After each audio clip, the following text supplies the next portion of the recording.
Hey guys, welcome back. So once again, it's a new year and we got to talk about what were some of the best kits from last year. In the previous video, I talked about what were some of the best Kotobukiya kits to come out last year, and there was a lot of really great ones. In this video, we're going to talk about what were some of the best Gunpla. Now, last year was interesting. There was not that much Gunpla that came out to really choose from. There was of course some really great kits, and what I felt Bandai didn't make as many kits. The kits that they did come out with were all quite good overall, all very good kits. So we had some good choices here to choose from as for which is the best from the previous year.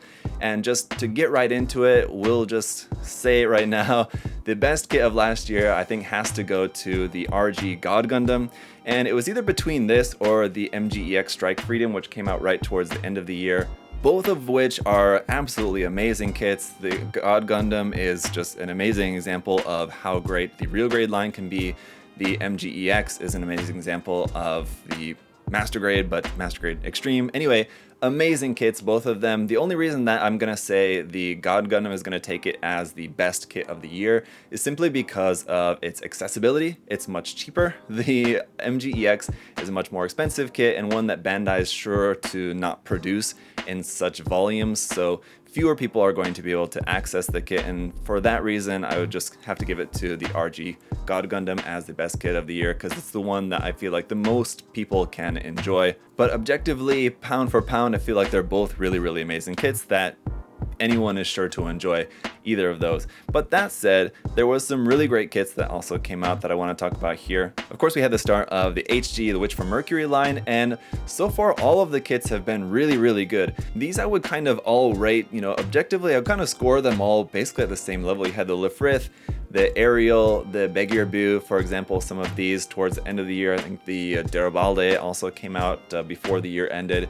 The Demi Trainer as well, I should also not forget to mention that one. The only one that would maybe score slightly less than those would just be the Delanza, simply because that one has a bit more seam lines in the kit, so it's not quite as nice as the other designs that I mentioned before. But so far all the other ones, all very top quality, so it'd be really difficult to choose and say exactly which one's better than the other. Like say for example the Lifrith and the Ariel, objectively really the only difference is just going to be your personal taste, which one you like more. I actually like the design of the Lifrith more, but I am sure a lot of you guys would probably say that you prefer the design of the Ariel.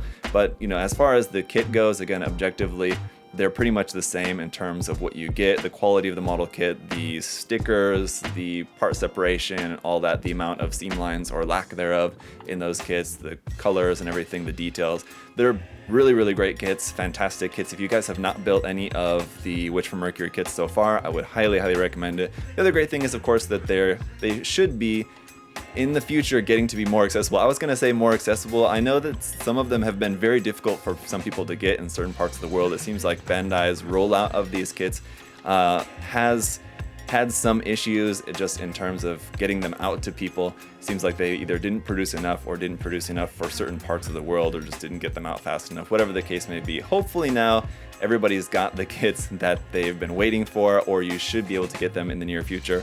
But the other great thing is that they're fairly inexpensive, which is nice. So like I said, if you've not tried one, definitely get one of those and try them out. Another honestly really amazing kit that we saw to come out this past year was the Full Mechanics Raider Gundam. This is one that I talked about in my review, how it kind of blurs the line a bit between Full Mechanics and Master Grade, because it really felt like it kind of could have been a Master Grade and no one really would have questioned that. But as far as a full mechanics kit, it was fantastic. It had great detail, great weapons, the transformation worked pretty seamlessly and everything. So overall, if you like the design, a highly recommended kit there as well. A couple of other honorable mentions to point out for this past year was the entry grade New Gundam. The only negative thing unfortunately about this is the fact that it didn't come with the fin funnels. It's really kind of a shame that they didn't produce this as a fin funnel set. Maybe in the future they will make a set that's the kind of like how they had the RX-782 entry grade and then they came out with the full weapon set of that later. Maybe they'll do something similar with the New Gundam and release an entry grade New Gundam that comes with the funnels later on. Fingers crossed, but without the fin funnels it definitely feels like a little bit lacking. but just the Gundam itself is amazing. It's a really, really great kit. I would say, in my opinion, better than the high grade, but it just kind of depends on what you want. But again, kind of objectively, it's probably a better kit than the high grade. I think that's probably fair to say. And then although I very rarely ever review or build these kits, the SDW Heroes line is still going strong, and they're still coming out with some really cool looking designs in there, I will say. It's just that these SD designs are not to my particular taste, which is why you rarely see them here on my channel.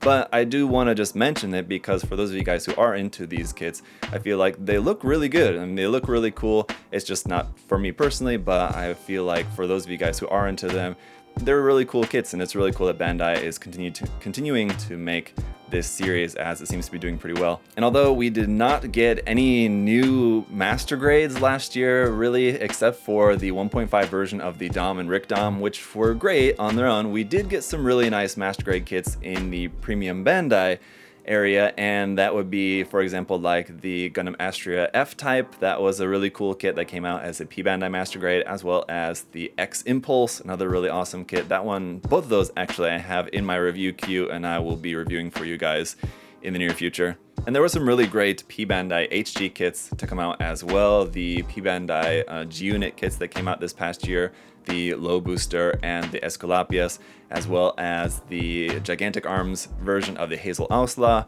and the Phantom Gundam, for example. So some really cool HG kits came out as P Bandai releases, unfortunately, but they were great kits nonetheless. And then I also want to mention a few non-Gundam things that Bandai came out with last year, and there's probably more that I'm gonna leave off this list, but a couple of really awesome ones. For example, was the HG Dragon R1. This is one that I really want to check out because I hadn't looked at it that closely, but looking at it again now, it looks like a really awesome kit. It's got basically a full inner frame, really great color separation, really nice weapon options there, so there's a lot going for it. If you can appreciate the design, it's a design that maybe some people will not be quite as into because it's a little bit more kind of aged design. That's maybe not for everyone, but it looks like a really great kit, so I'm definitely going to check that one out. We also saw the release of the Super Robot Wars HG Gespenst. That was a really, really cool kit. I did build and review that one for you guys. I really enjoyed that one a lot. Again, really great color separation, great weapon options and everything with that. Very cool kit. And I did hear from a lot of you guys that you really liked the RG Gaogaigar. This is not one that I built or reviewed just because, again, it's not something that I'm into, but the kit looks great. All I've heard is good things about it from all you guys, so that one does seem to be very popular as well. If you guys are into that, I would say definitely check it out, as it seems to be like everybody loves it. We also saw some great releases in the 30 Minutes Missions and 30 Minutes Sisters lines. To note, the Spinatio and Spinatia, different versions of that came out this past year that were very cool. Some really nice new designs to come out in the 30 Minutes Missions line, as well as some very cool option sets and weapon sets that came out for that line as well. And then lastly, of course, the HG Kyokai Senki line, a line that seems to be quickly disappearing from people's memories, unfortunately, but they were really cool kits. Another one that I would really recommend you guys to check out if you've not built any of the kits, if you've never seen the anime, and you just kind of aren't too sure if you really want to even mess with the kits at all. I would highly recommend you pick one up and try it, just because they're really cool, unique kits. I didn't watch the anime either, but I did really enjoy the kits from the line that I built just because they were so unique and really good quality kits from Bandai. Bandai did a really good job on those kits. It's just unfortunate that, I guess, from my understanding, that the anime didn't really do all that well. But on the bright side, the HG kits were a lot of fun and very unique, and then you do also have the full mechanics version of that as well. But that's going to be about it for my wrap-up of 2022 as far as Bandai and their Gunpla and other model kits go, but I'm sure there's probably a few that I left off. If you guys have any suggestions, let me know down in the comment section below. What do you think about some of the kits that I talked about? Did you build them? What did you think about them? Do you have differing opinions than what I mentioned? Be sure to let me know down in the comment section below. We have a couple of really big kits from Bandai that are about to drop, the MG-SD Freedom Gundam and the Master Grade Verka Zeta Gundam. Both of those are going to be awesome, and then I'm just really looking forward to seeing what else Bandai comes out with for the rest of 2023. Be very interesting. I'm sure we're going to get some more announcements soon for the middle to later half of the year. But what are you guys hoping to see this year from Bandai in terms of Gundam model kits, or anything really? If there's something non-Gundam related but you would like to see a model kit of it from Bandai, let me know down in the comment section below. And as always, guys, if you want to check out any of these model kits or anything else from Bandai, Kotobukiya, tools, paints, supplies, anything that you guys need, you can check the link in the video description to USA Gundam Store right down there below and shop online there. Thank you guys so much for your support. support. Thanks for checking out the video today. I look forward to hearing from you in the comments, and until next time, have a good one, guys. I'll see y'all later. Bye-bye.